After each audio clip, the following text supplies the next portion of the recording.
The Houston Rockets have a golden opportunity when it comes to this year's NBA draft. They can draft one of the best young stars that are currently available, and it can have big implications on what this team will look like in just a few years. Hello, everybody. I am Donovan Ricondo. I am your host for Rockets Digest, where we break down all the latest news, rumors, and updates regarding your H-Town team, the Houston Rockets. And if you have not already, make sure to hit that subscribe button below. Become part of the first 100 subscribers for this channel.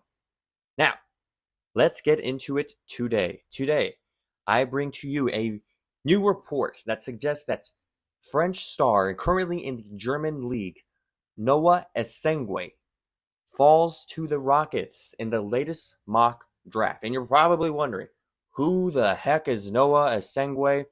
Is that even how you say his name? I am not 100% sure. I looked it up on Google.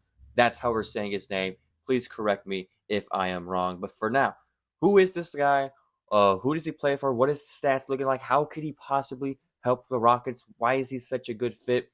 I'm going to break that all down right now and explain why this is a great opportunity for the Rockets and GM Rafael Stone to go through with a pick like this. Now, some things, to take out of the way.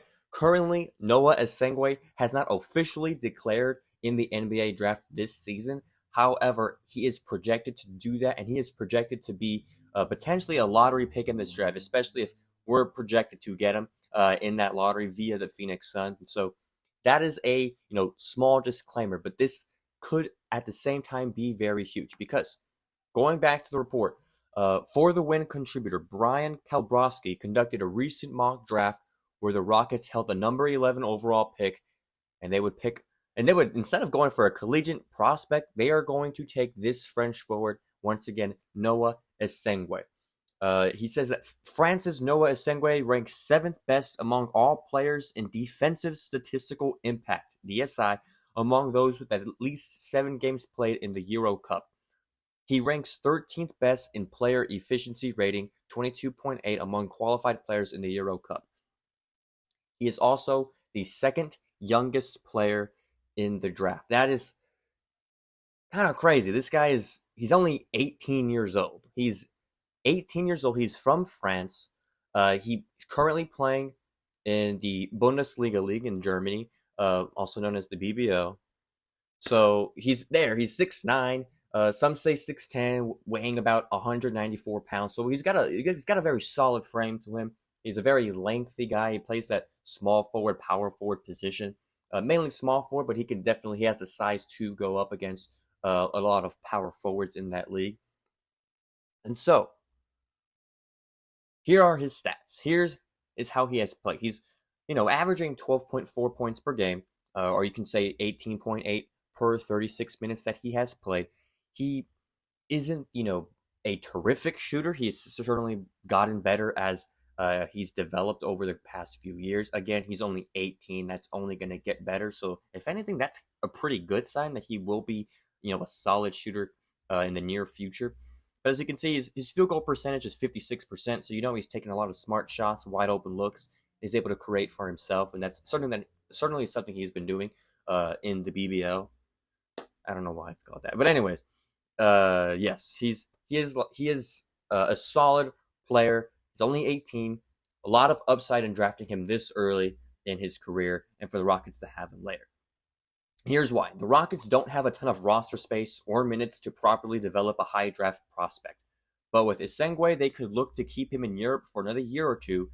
Esengwe is just 18 years old, and if he were to come to the Rockets, he likely wouldn't play as much as he is now in Germany, with Ratio Farm which was home to 2 NBA draft picks last year. So, considering the team he's playing for and the coaching staff they have over there, it isn't a terrible idea to have that guy be over there, develop over there, for another 2-3 years maybe, and get a guy who would be 20 years old, maybe 21, with a lot more experience, a lot more skills under his belt, possibly a better shooter.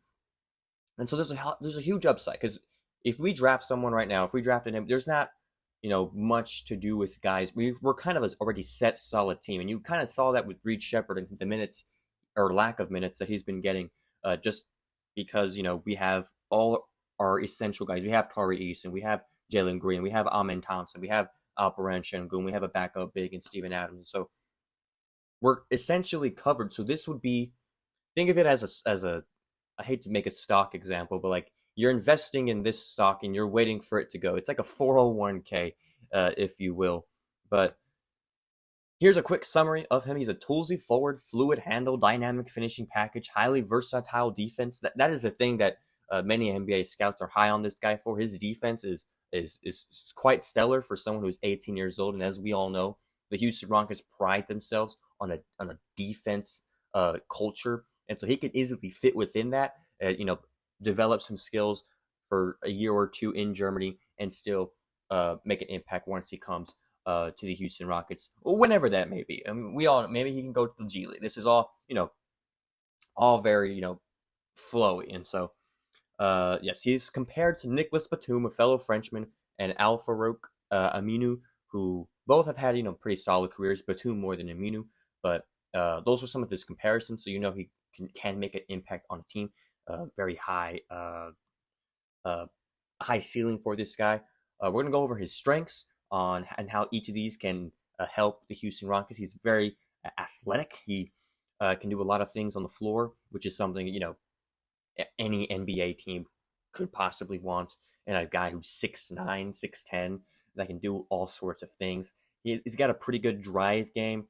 He's natural with the ball in his hands, using spin moves, gyro steps, other fluid maneuvers to get into the paint. If he has room to leap, he can loudly dunk. All of these skills give him major up scoring potential, especially if he can successfully develop a perimeter jumper. His shooting progress, I mentioned this earlier.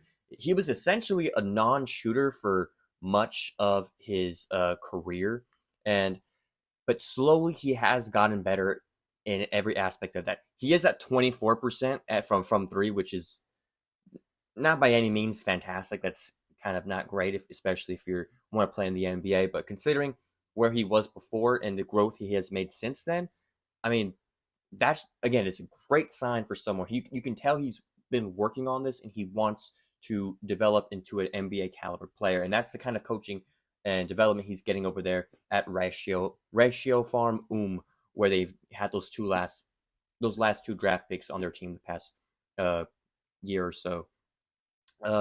Let's go to some more strengths he has. He's a great passer, strong feel for the game, pings the ball around the floor with his decisive passes within the flow of the offense. He's, once again, versatile defender. He can guard a lot of positions.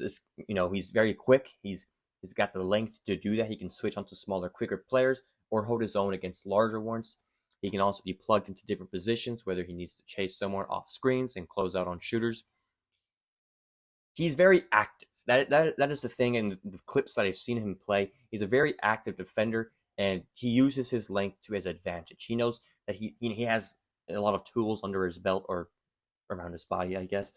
But he's able to use all those things to make him a very solid defender, which is, again, something that the Houston Rockets have taken pride on for the past 2 years since Coach Ime Udoka has gotten there.